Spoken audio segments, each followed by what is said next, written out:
Hi, this is VR Tapscott. I'm slowly converting my older blogs to video. I consider this pretty much the ultimate upcycle. Stick around for the show. All rights reserved, copyright 2025 by VR Tapscott. Welcome to podcast number 23, Future Plans, written May 7th, 2022. We're living in the future now. I suppose this is more accurate for the older folks among us, but the upshot of it all is that we're living in the future of where we thought we'd be when we got older. I mean, we used to see these pictures of teardrop-shaped cars and flying automobiles and cars that transform into boats. And to some extent, yes, that is the future. For the most part, though, it still is. Maybe not with the teardrop-shaped cars. I think we've been there, done that, and refused the T-shirt. We watched The Fifth Element the other night. It was an oldie, one of those from the ancient days of 1997. One of the things that's always struck me with it and other movies of its ilk was the portrayal of the future. I mean, spectacularly clean cities with flying cars and push-button lives really don't exist and probably never will. What exists in The Fifth Element, and for that matter Blade Runner, is the future will look pretty much like it does now, only in the future. Or maybe more to the point, not so much in the future as many years from now, since the future is more a concept than a reality.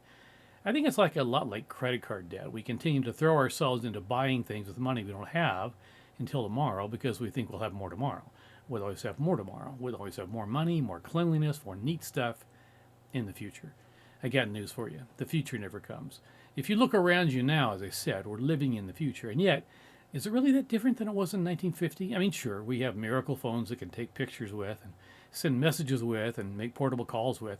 But that's one of those double-edged swords since it's also caused such an incredible lack of privacy. I mean, we really kind of expect for people to answer anywhere, on vacation, on the beach, in the bathroom, during sex.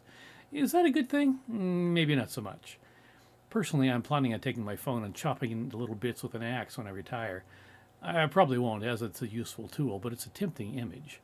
Of course, it's not the phone's fault, it's me. It's my use of it. The same with Facebook and so many of the other all-encompassing media giants.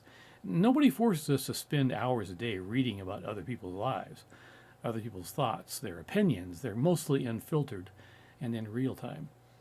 Sadly, the future comes down to us deciding how we're going to grow it. Will it be crowded and dirty, and we'll be living in tiny, junky spaces?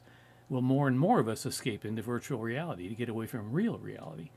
Is that different from 1950 and really any way that matters? Movie theaters were a giant business in the 40s and held tight for that for a long time. They were the only game in town for being able to escape. So what do we do? Well, I don't know. Maybe we should make a pact to go smell the lilacs, grind some coffee, eat some cookie dough, go and see Grand Coulee Dam. Escape into the world and make it grow. Our world isn't defined by Facebook.